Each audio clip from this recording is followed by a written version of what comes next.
Lady Ada, what is this? This is Show and Tell. That's right. This is Lady Ada. This is Mr. Lady Ada. This is Ada Fruit behind us.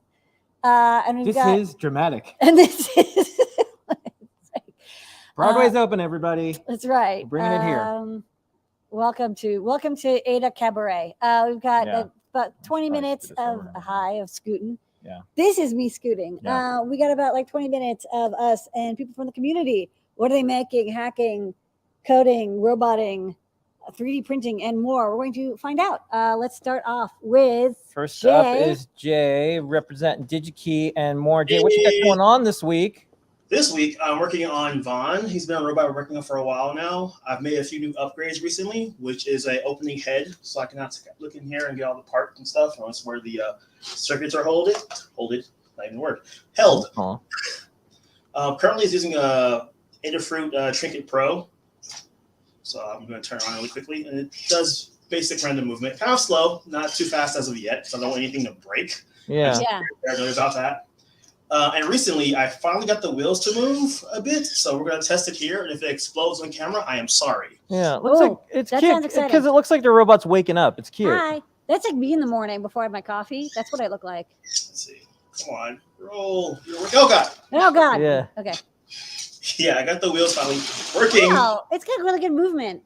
It's a little bit too fast sometimes, so I'm definitely going to try to. Before it was too slow. Now it's too fast. It has moments.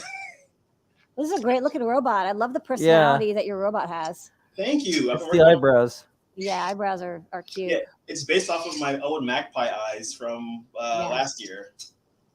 So, All right. All right. What else you got going on? Yeah. What are there like some contests or anything going on? Hackett Days had I heard. their contest starting this year, which is amazing. And also this year, I'm a judge. I'm one of the judges on this thing. So I will be looking at all the entries. So please enter a chance to win big. Okay. All right. On Ask an Engineer tonight, we're going to show there's like a 2-minute trailer that has all the information, and folks can go to hackaday.com and check out the contest. The really big prizes as usual this year. It's brought to you by DigiKey and Supply Frame. And then one little side note, I just wanted to mention this. So we had a new employee who just started Adafruit. And their job application was, the normal job application for one of the roles here, but they made a robot and they brought in a robot. It was and very cool. I think that's the new modern thing. So, Jay, I'll send you a link to their robot project later. I think it's hard not to stand on top of the pile when you bring your own robot to their interview, and the robot works. Jeez. For all those job seekers out there, my suggestion is bring a robot with you. Bring a robot. Yeah, bring a robot. Trust me, it definitely helps. Because here's the thing, even if the interview doesn't work out, at least you had a really good time with your robot. You got a robot. You had one friend there that was backing you up. That's right. All right, Jay. Well, good to see you, and good luck on all the entries and more. Should be a big year for the Hackaday Prize. Yep. All right. All right. Thank Thanks you, so much, Jay. Next up is Jelper. Jeff, what you got going on? Yeah, my professional reference is also a robot. So he's been programmed to say all the good things about me and praise me. So that'd actually be really funny if you brought this robot and you set it down. The robot was like, "Hello, my name is Robot, and I will tell you about Jeff. Jeff is a hard worker." Because that'd be like, well, I'm actually like, I don't believe anything robot tells me. Yeah, I think a news from the future category. We used to have that on when I was at Make. One day it'll probably be AI that does your references. It'll look at the summary of all your work and it'll regurgitate it'll just spit out a reference. Yeah. So coming soon. Oof. Okay. What do you got going on this week, Jeff? Yeah. So I 3D printed my own floppy drive enclosure because I've been doing these floppy drives a lot, but there's guts and stuff inside here. So they're surprisingly gutsy. I know Noe Pedro did one, but I wanted something that was like more evocative of it's the 80s and you have a floppy drive. And so the two halves screw together. The floppy drive screws in the base and the back is just open. So I can swap out my different floppy interface boards. And yeah, it's like the most complex thing I've done in FreeCAD to date. That's nice. That's cool. You should post it on the learning system so people... Oh, I could do that, yeah. Add another page to their existing floppy. Because we already have like a 3D printing floppy guide. Mm-hmm. So add another page and be like, hey, here's Jeff's take. Oh, sure. I could do that. Yeah. Looks I cool. know that pretty much everybody who has a floppy drive is watching the show right now. Yeah. That's right. So Well, like you have all the market. I looked around on eBay and like this style of case costs a bundle. So Ridiculous. it's crazy. You'd think there'd be like thousands of those external CD-ROM drive cases out there that you could just put a 5.25-inch disc in. There's not, or I was using the wrong search terms or something. Anyway, threaded inserts. Got to go with the threaded inserts. Sweet, great. sweet. All right. Anyway, that's what I got. Much, and PT will probably be showing a floppy demo of the new stuff I've been up to if you want a little more technical. In our very special retro section, we have lots of photography, videos, and more. So tune in tonight. It's right after time travel because we travel back in time and then we do it. And then we're back in time and then we're like, let's talk about floppy drives. All right. All right. Thanks, Jeff. Next up is Noe Pedro. Oh. Hey, folks. Hey, guys. Hi.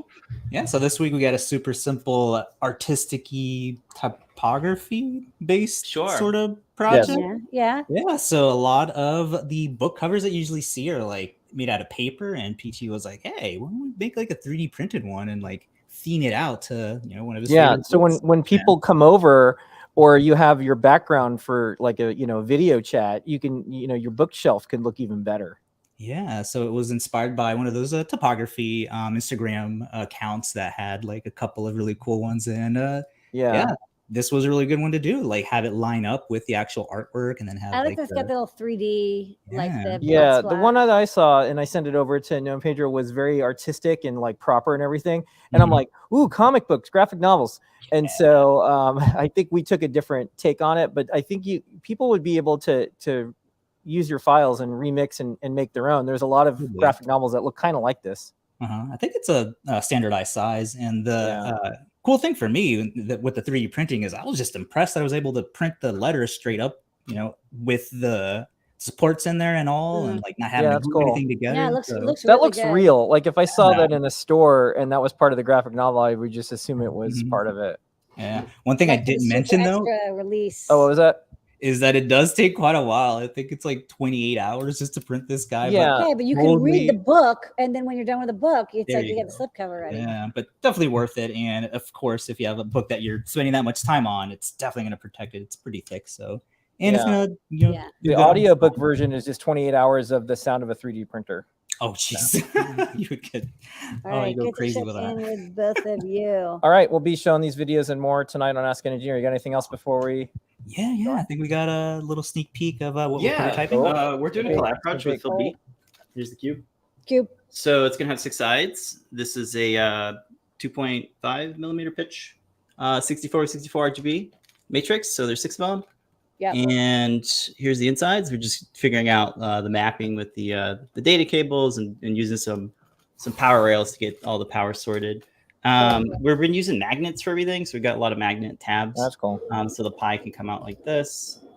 Yeah. And nice. The rest of it has these magnets, and so we're going to put like little labels on it. So this is top. So I know this is the top. And we also have little arrows that signify where the data flow should go, so that we can put it on there properly. But this will be something in the next 2 or 3 weeks. Yeah, and I don't want to spoil it, but you know, if folks are wondering what this is the Lego minifig set for the movie Cube. So if you want to torture the little minifigs and have them try to figure out how to get out in this giant corporate trap, that's what it is. Yeah. Or it's a board cube. And it's coming to assimilate you. Excellent movie, The Cube, by the way. Okay. Thanks so much. Thanks, folks. All right, next up, Liz. And Liz's what you got going on this week? How's it going?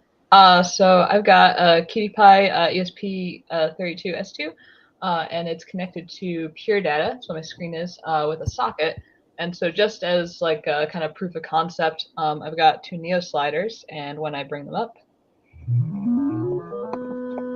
here's some forms, and the grid also affects. It's interesting that you can like read data from a socket and like there's no text. I mean, it's all just these blocks that are connected, and it's like, you can parse it out, and it gives you the end.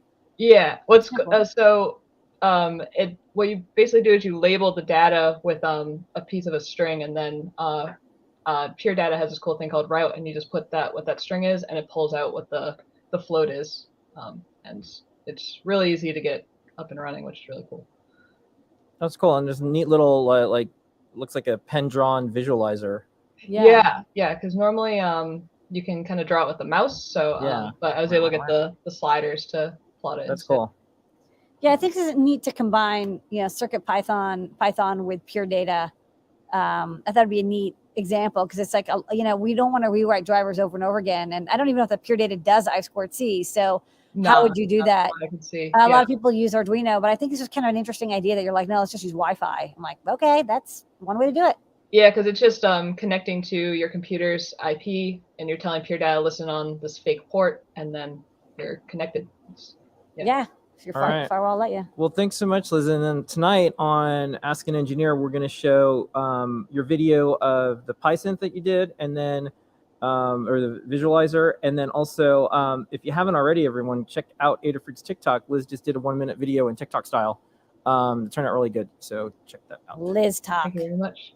All right, thanks, Liz. All right, next up, Foamyguy, Tim. Foamyguy. How's it going, Tim?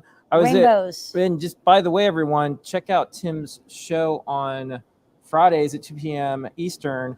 It's really good. Yep.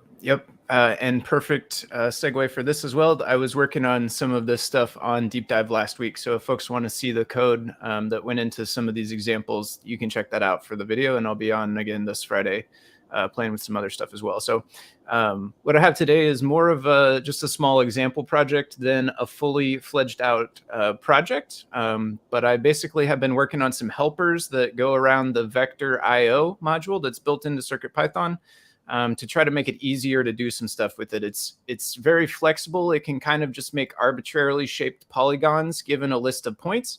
But when you want to kind of rotate those polygons around, you sort of have to just figure out all of the points that represent the rotated ones. So what I've done is I have this little helper library, and one of the classes that's inside of it is a rotated polygon, so that you can define your polygon points once and then just tell them the rotation you want it to go on. And it will figure out the rest of the math for you. You don't have to care what the rest of the points are. You just define it once and tell it the rotation. That's nice. So these are a couple examples that show how to do that. And the bottom one that's static, this one is actually in the repo. I'll drop a link for it in the chat when I am off of here. But this one, you basically just define a couple of things like the points in the polygon. Oh, I've gone away from it. Up here a little bit, you define the points in the polygon, you define a size for the circle, a radius, and then you define the count for how many items you want it to draw. So you kind of can quickly change those variables and it will adjust what it draws. It will change how many there are, which will draw more and make more colors. And then on this one on the top here, I even took it another step farther and actually did some of the rotation stuff dynamically.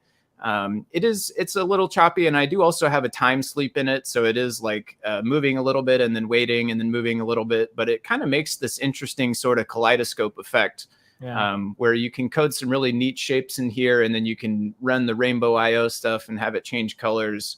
So I'm thinking about maybe trying to make like a 3D printed kaleidoscope type thing, and we put the screen in the end of it, and maybe it shows some of these fancy designs. So yeah, you could get mirrored acrylic and just have it, in angles, and then when you look at it, it could have like a really neat repeating pattern.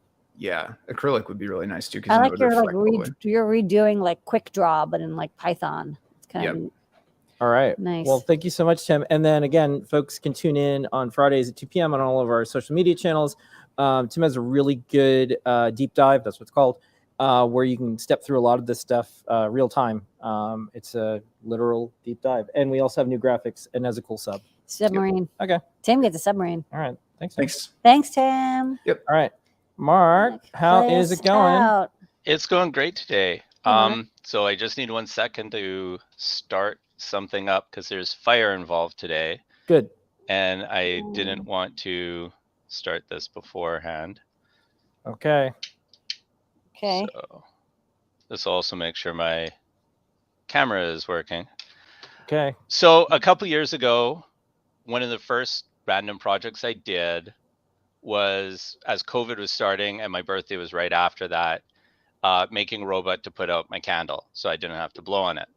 So with 2 years of experience in CircuitPython now, I've decided to upgrade the robot, and we will see how a live demo works. Now, the other thing I've learned in 2 years is to never trust my first plan and add an emergency button. Okay. Okay. And now I've That's right. taken parts from the various ADA boxes and decided if you're going to have a backup, you have to make sure the backup I works. think You could I do feel it. like you've You could learned a do it. lot. You could do it. You could do it. This is why I'm not too worried about robots taking our jobs quite yet. Yeah. Yeah. Oh. This is. Is it Wait. going to make it? Come on. Come on. Yay! Yay! Happy birthday! Eat the cake. And you like destroyed your apartment, but the Yeah, no, candles this out. is Yeah. I've got towels Yeah. around because. fine. Oh, look. He'll dance. Yay! And yeah. Yay. So this All is right. what 2 years of playing with robots and CircuitPython and learning does. You can get a very wet cupcake. Well, happy This birthday. was all made in Unity, real time, and this is the intro of the next Pixar movie. No. Yeah, I do like how the movement worked on the. Yeah, it has a nice little like jumpy, almost alive look to it. It's It like, is- hey, it I'm is all nice. happy. Yeah. Hi. It's trying to put out the candle, but it just Right. couldn't do it. All right. Well, most of all, I'm glad you were able to do some more birthdays. We're all here together. Mark, good to see you. Yeah, Many you guys more. too. I can't wait to see how you put out a candle next year. We'll see what else I can add to it. All right. Nicely done. All right. Thanks a Thank lot. you, Mark.